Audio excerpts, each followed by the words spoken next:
Court या high court के collegium की सिफारिश पर सरकार कब तक फैसला ले, इसकी कोई निश्चित समय सीमा तय नहीं है।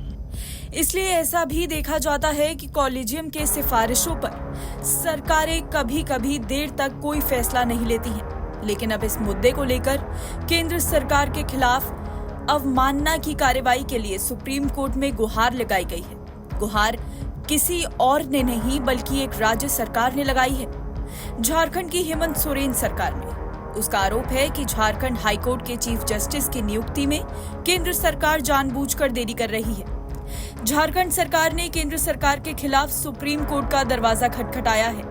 हमारे सहयोगी टाइम्स ऑफ इंडिया की रिपोर्ट के मुताबिक हेमंत सोरेन सरकार का आरोप है कि केंद्र सरकार जस्टिस MS रामचंद्र राव को झारखंड हाईकोर्ट का मुख्य न्यायाधीश नियुक्त करने के सुप्रीम कोर्ट कॉलेजियम के 11 जुलाई के प्रस्ताव को लागू करने में जानबूझकर देरी कर रही है। राज्य सरकार ने अपनी याचिका में कहा है कि जस्टिस BR सारंगी ने 19 जुलाई को रिटायर होने के बाद से हाईकोर्ट में 2 महीने से मुख्य न्यायाधीश नहीं है।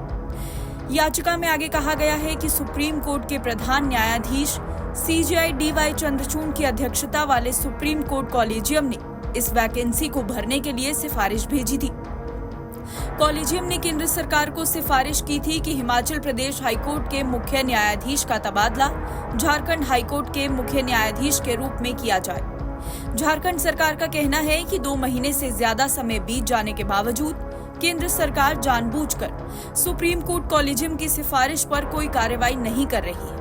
ये स्थिति दिखाती है कि केंद्र सरकार सर्वोच्च न्यायालय के फैसलों की अवहेलना कर रही है। झारखंड सरकार का कहना है कि कॉलेजियम के प्रस्ताव पर केंद्र की जानबूझकर की जा रही ये निष्क्रियता संविधान के अनुच्छेद 216 का भी उल्लंघन है। इस अनुच्छेद में कहा गया है कि प्रत्येक उच्च न्यायालय एक मुख्य न्यायाधीश और ऐसे अन्य न्यायाधीशों से मिलकर बनेगा। संवैधानिक अदालतों को ये अधिकार है कि वे किसी भी व्यक्ति के खिलाफ अदालत की अवमानना की कार्रवाई शुरू कर सकती है जो जानबूझकर ऐसी अदालतों के न्यायिक आदेशों की अवहेलना करता है या उनकी अनदेखी करता है। हालांकि ये देखना होगा कि क्या सुप्रीम कोर्ट कॉलेजियम की सिफारिशों को न्यायिक आदेशों के समान ही दर्जा देता है।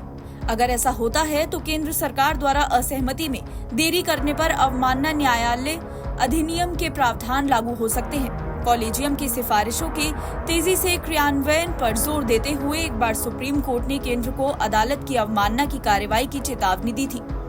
तब जस्टिस संजय किशन कौल, जो अब रिटायर हो चुके हैं, उन्होंने केंद्र को चेताया था कि उसके खिलाफ अदालत की अवमानना की कार्रवाई शुरू कर सकते हैं। हालांकि उन्होंने इस पर कोई कार्रवाई नहीं की। सुप्रीम कोर्ट ने 1990 के दशक में 3 अलग-अलग फैसलों के माध्यम से तय किया था कि सर्वोच्च न्यायालय और उच्च न्यायालयों में जजों की नियुक्ति सिर्फ कॉलेजियम के माध्यम से होगी। लेकिन सुप्रीम कोर्ट ने कॉलेजियम की सिफारिश को कब तक मंजूरी दी जाए, इसकी कोई डेडलाइन तय नहीं की थी। इसके अलावा केंद्र सरकार कॉलेजियम के फैसलों को अस्वीकार तो नहीं कर सकती, लेकिन वो उन मुद्दों को उठाकर पुनर्विचार की मांग जरूर कर सकती है जो उसे लगता है कि कॉलेजियम के ध्यान में नहीं आए हैं या उन पर पर्याप्त विचार नहीं किया गया है। झारखंड द्वारा केंद्र के खिलाफ अवमानना याचिका दायर करने की जानकारी CJI चंद्रचूड़ ने गुरुवार को अटॉर्नी जनरल R वेंकटरमणि को दी थी।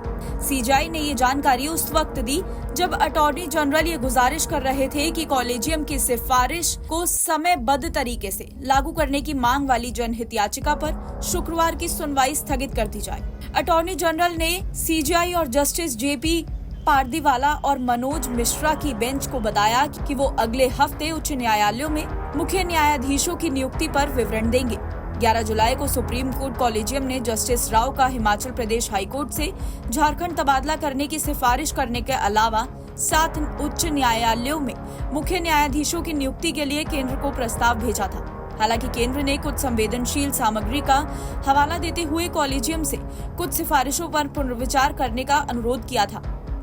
इस सामग्री के आधार पर कॉलेजियम ने 17 सितंबर को 3 उच्च न्यायालय हिमाचल प्रदेश, मध्य प्रदेश और जम्मू और कश्मीर और लद्दाख में मुख्य न्यायाधीशों की नियुक्ति पर अपने प्रस्तावों में बदलाव किए थे।